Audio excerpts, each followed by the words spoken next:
प्राची का शिष्य हूँ विजेंद्र भैया। मैं आप सभी को एक बहुत ही गूढ़ रहस्य के बारे में बताना चाहता हूँ। महाराज जी जब बैठे थे सुबह सुबह तो उनके जो ब्रह्मज्ञानी साधक शिष्य थे तो वो उनके पास में बैठे हुए थे। तो एक शिष्य के मन में भाव आया कि महाराज जी आप भी कोई अपना ग्रंथ जो है ना लिखिएगा, जैसे लोगों ने लिखे हैं अपने अपने। तो महाराज जी ने हंस के कहा कि आप पहले जो ग्रंथ लिखे हुए हैं उन्हीं को पढ़ लो ना। तो ये ग्रंथ जो है किसी विशेष व्यक्ति के नहीं है, ये अनुभव होते हैं उनके। लेकिन ईश्वर तो जो देखेगा तो वो गाएगा, फिर उसे बताएगा। तो ऐसे ही जिन संतों ने, जिन महापुरुषों ने, जैसे अर्जुन को गीता में उपदेश दिया भगवान श्री कृष्ण ने, तो भगवान ने वो गीता, भगवान जब जब धर्म की हानि होती है तो इस धराधाम पर सदगुरु रूप में आते हैं। जगत गुरु रूप में आए थे भगवान कृष्ण, तब उन्होंने गीता में उपदेश दिया। तो ये गीता का उपदेश जो है सबके लिए है। तो इसी तरह वेद व्यास जी ने जो है महाभारत को लिखा, यानी उन्होंने रचना की। तो इसी तरह हमारे जो सबरे ऋषि मुनि हैं, संत हैं, वो भगवान का ही रूप होती हैं, क्योंकि गुरु परमेश्वर एक अवजान।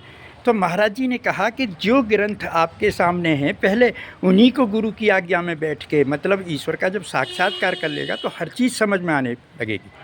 क्योंकि जहाँ ना पहुँचे रवि वहाँ पहुँचते हैं कवि, और जहाँ ना पहुँचे कवि वहाँ पहुँचते हैं अनुभवी। तो अनुभवी वो ही होता है जो ईश्वर को जानता है। जब ईश्वर को हम जान लेंगे तो शास्त्र की बात भी समझ में आने लगेगी। गुरु की शरणागति होकर, गुरु की शरणागति के बगैर कुछ भी चीज़ हम जान नहीं सकते। तो इसीलिए पूर्ण गुरु की खोज करें। पूर्ण गुरु की शरण में जाके ही तद विद्धि प्रणिपातेन परिप्रसेन सेविया उपदेक्षन्ति ते ज्ञानम ज्ञानिनम तत्दर्शनम। भगवान श्री कृष्ण ने भी कहा है कि तू तत्वदर्शी महापुरुषों की शरण में जा अर्जुन। उनको दंडवत प्रणाम कर, साष्टांग प्रणाम कर, उनके चरणों में बैठ, उनकी आज्ञा का पालन कर, और तब मुझे इस ज्ञान का उपदेश देंगे।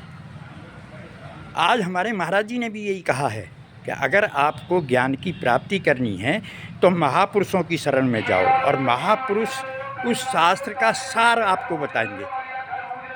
तो आज हम जो भटक रहे हैं, हम इसीलिए भटक रहे हैं कि खाण हमारे पास नहीं है, लेकिन मुँह मीठा देखना चाह रहे हैं। तो मुँह मीठा कहाँ से होगा जब तक खाण नहीं खाओगे? खाण खाने से मुँह मीठा होगा। ऐसे ही नीम को चावने से नीम की कड़वाहट बताओगे। ऐसे ही राम का दर्शन करोगे तो भक्ति प्रारंभ होगी। राम की भक्ति आज अधूरी क्यों है? हम टल्ली बजाते फिर रहे हैं, हम तीर्थों पर जा रहे हैं घूमने। तो भगवान बाहर थोड़ा ही, भगवान तो हमारे अंदर है। क्योंकि कस्तूरी कुंडल बसे मृग ढूंढे मन माही, ऐसे घट राम है दुनिया जाने नहीं। और महाराज जी ने एक ग्रंथ का निर्माण किया, अखंड ज्ञान। महाराज जी ने फिर ये बताया कि अखंड ज्ञान ही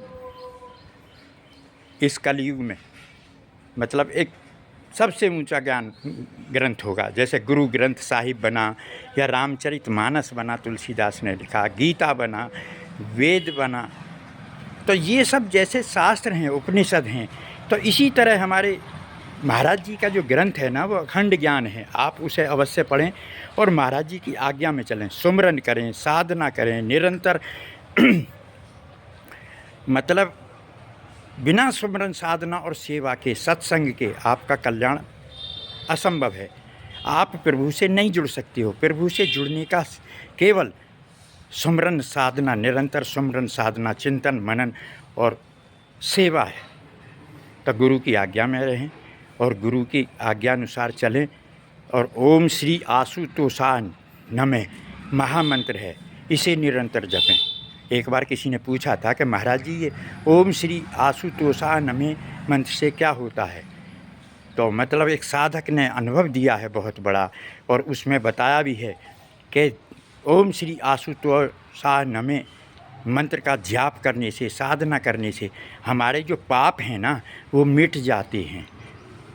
तो जब नाम हृदय धरा हुआ पाप का नाश, जैसे चिनगी आग की पड़ी पुराने घास।